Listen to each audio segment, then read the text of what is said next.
ny tenin'andriamanitra solika fitaizana.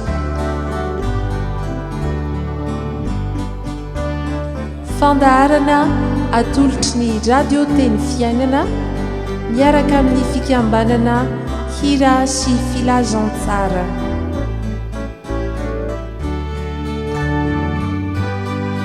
Fitarian-kevitra ho amin'ny fandiniana ny soratra masina isan'andro.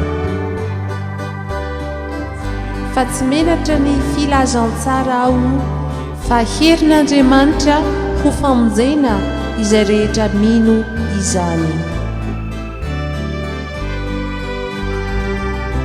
Ny tenin'Andriamanitra solika fitaizana.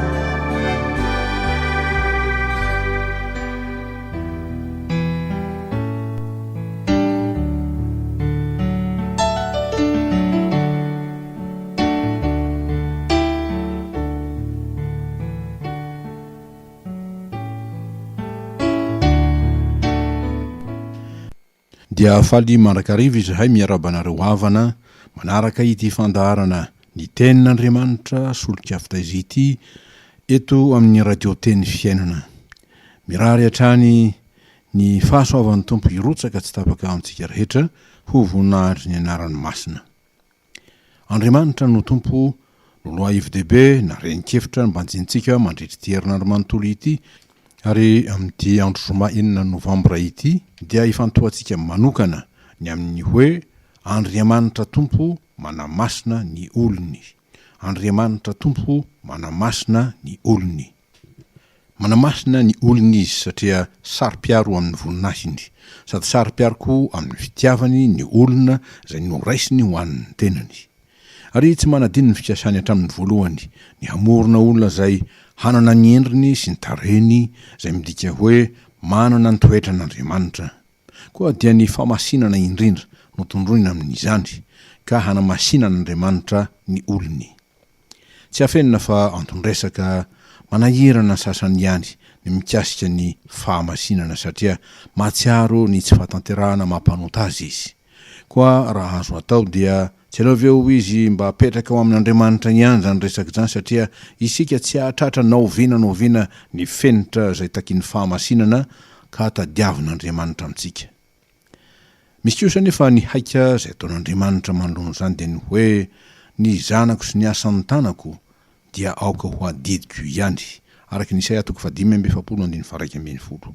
Ary dia izany tokoa ny mikasika ny fanamasinan'Andriamanitra ny olony. Fa tsy misy na inona izay tsy noraisintsika avy tamin'Andriamanitra, indrindra mikasika ny famonjena ny fanahintsika, ny fanavaozana ny toetrantsika, ny famaritana ny lalam-piainana tokony izorantsika. Amin'ny teny tokana dia tsy haintsika na fantatsika akory izay tokony hatao sy tokony izorana mba hahavonjy antsika raha tsy Andriamanitra no nanoro izany antsika.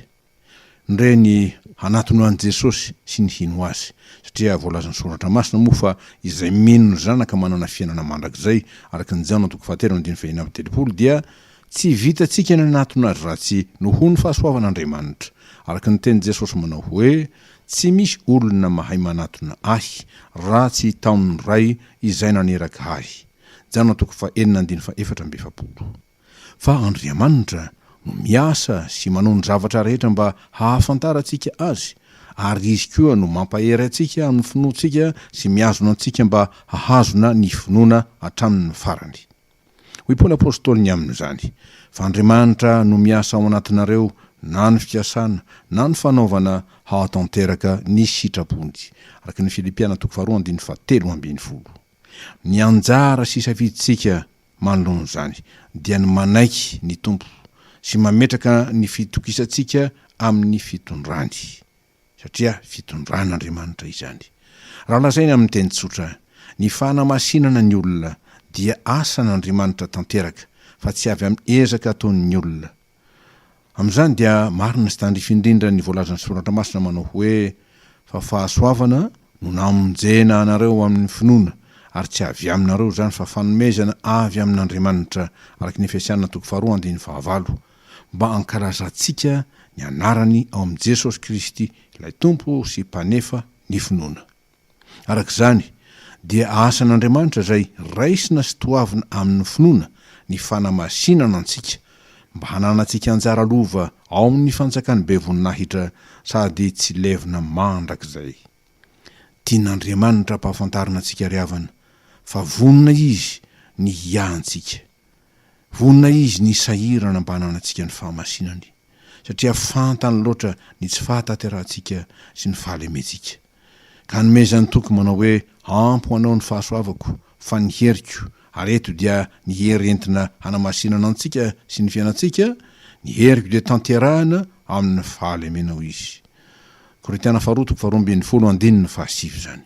Koa dia aoka ho raisitsika amin'ny fifaliana sy ny fahatokina be izao fanomezan'Andriamanitra antsika izao, fa tsy hoe ziga mavesatra na antony ampiferinanantsika. Asany tokoa ny fanamasinana ny olony, zay nahatonga an' Jesosy hanao ny tombavaka ho an'ny mpianany tamin'ny ray manao hoe manamasina azy amin'ny fahamarinana ny teninao no fahamarinana. Jaona 7:17. Araka izany, tsy zioga tsy antonina tokoa ho an'ny mino tsy akory ny fanamasinana fa anjara tena tandrify ny mahazanak'Andriamanitra azy, dia zanaka mpandovan'Andriamanitra no pirailova amin'ny Kristy, araka ny Romanina 5:17. Inona ny lova ho antsika dia ny fahamasinan'Andriamanitra.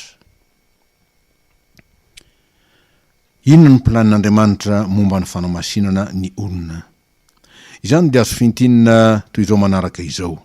Hoy ny tenin'Andriamanitra, izay tsy manam-pahamasinana dia tsy hahita ny tompo. Hebreo 12:4. Ary noho izany dia hoy ny baiko izay omeny, mitenena amin'ny fiangonana dia ny zanak'Israely rehetra hoe aoka ho masina hianareo satria masina ho Jehovah Andriamanitrareo, araka ny Levitikos 7:2.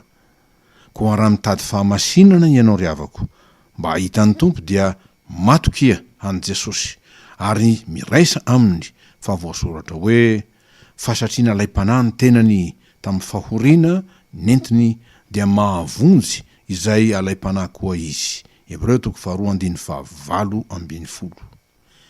Ny vakitentsika voalohany, Hebreo 10:7-20 dia teny milaza fa azo antoka indrindra ny fanantim-panavotana izay nataon'i Jesosy, zay antoka ho amin'ny fanamasinana sy ny fanatanterahana izay rehetra mino azy. Ny vakiteny faharoa, filazany tsara araka ny Jaona 7:1-7 mampisongadina indrindra ny vavaka izay nataon'i Jesosy ho an'ny mpianany mba hitoerany amin'ny finoana sy mba hitombony amin'ny fahamasinana. Inona ny toerana sy ny lanja ny fahamasinana? Masina Andriamanitra eny, masina indrindra izy, koa dia masina toy izany koa ny toerany sy ny manodidina azy. Hoy ny filazan'i Isaia, raha nahita ny tompo nipetraka teo ambony seza fiandrianana avo sady manerinerina izy, sy ireo anjely serafima nitsangana teo ambony ny oby azy manao hoe, ary nanandratra ny feony izy ka ny famaly hoe masina, masina, masina Jehova tompony maro, henika ny voninahiny ny tany rehetra. Isaia 1:7.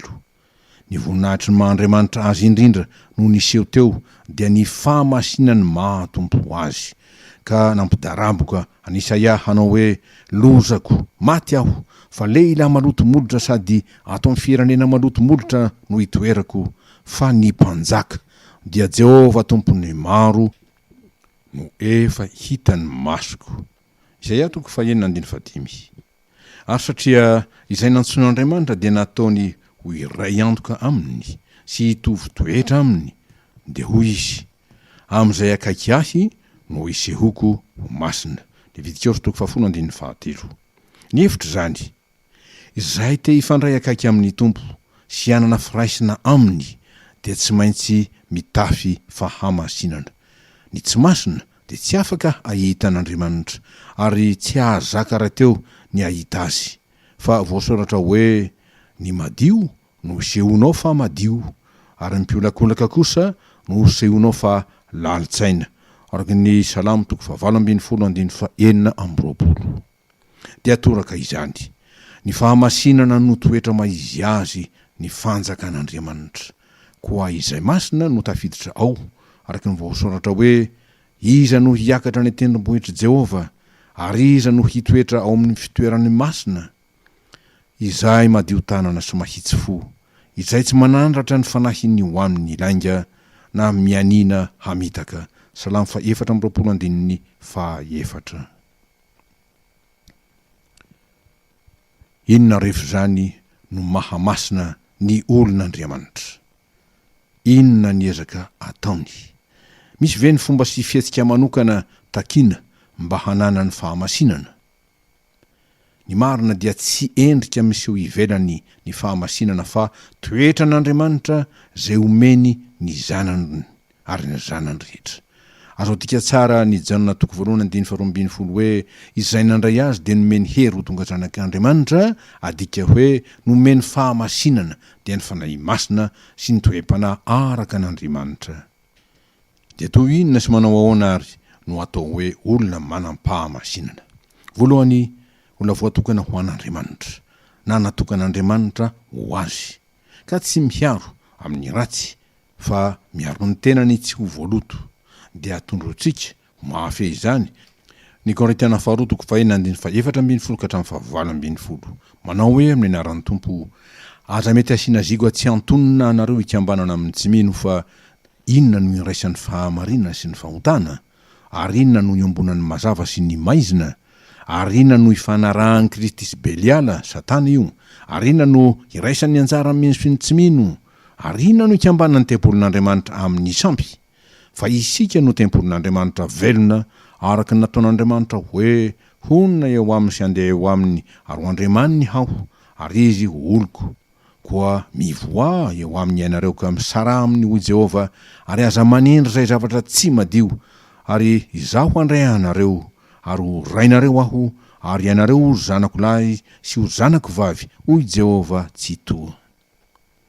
Ny faharoa, manolo tena ho an'Andriamanitra sy manavao izany mandrakariva.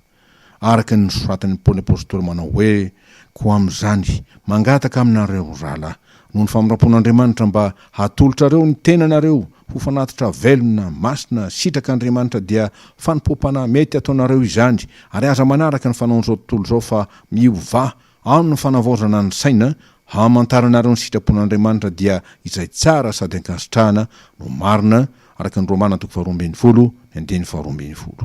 Ny fahatelo, dia manana firaisana tsy miato amin'Andriamanitra. Tahaka ny tiavan'ny ray ahy no nitiavako ianareo i Jesosy, tomoera ny fitiavako ianareo, Janona 5:7. Ny faefatra, mivelona ny tenin'Andriamanitra, araka ny voasoratra hoe raiso ny tenin'Andriamanitra ho sabatry ny fanahy, Efesiana 4:7. Ary ny fahadimy, dia manana fianambavaka ao am-po sy ampanahy tsy mitsahatra, araka ny tenin' Jesosy manao hoe fa miambena ka mivava mandrakariva mba hahery ianareo. Luka 2:20. Andeha efezitsika ty fampianarana, fampiorenana ny finoantsika ity. Ny zanak'Andriamanitra dia tokony hitarafana ny fahamasinan'Andriamanitra izay ao aminy. Hoy Jesosy, hianareo no fanasiny tany, fa raha ny fanasina no tonga matsatso, inona indray no hahasira azy? Tsy misy hery ny anaovana inona intsony izy, fa harena ny ivelany ka ho itsahan'ny olona. Mateo 5:17. Ny baiko sady teny farany omeny dia ny hoe izay masina aoka mbola hiamasina ihany izy. Apokalipsy 2:20. Ho any zay ny safidy anaraka ny lalam-panamasinana zay nitsoritin'Andriamanitra, dia ho tanterahina aminy toy nataon'i Jesosy tamin'ireo mpianany, araka ny voasoratra hoe ary indray Jesosy taminy, fiadanana ho anareo, tahaka ny nandranoray ahy no andrako anareo kosa. Ary rehefa nilaza izany izy dia nanisy fofinaina, ka hoy izy taminy, raiso ny fanahy masina. Fa ny fanamasinana dia Andriamanitra eo amin'ny olony, Andriamanitra ao amin'ny olony. Ho voninahitr' ao amin'ny anaran'i Jesosy Kristy any, lay masin'Andriamanitra. Amen.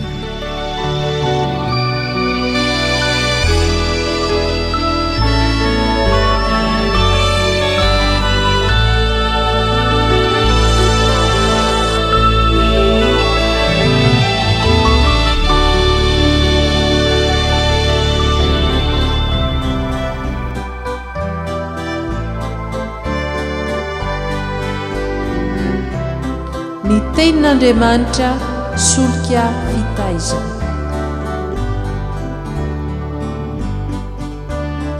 Fandaharana atolotry ny radio teny fiainana miaraka amin'ny fikambanana hira sy filazantsara.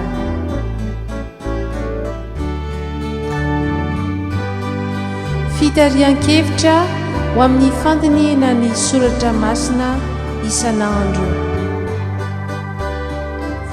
Fa tsy menatra ny filazantsara ao fa herin'Andriamanitra ho famonjena izay rehetra mino izany. Ny tenin'Andriamanitra solika fitaiza.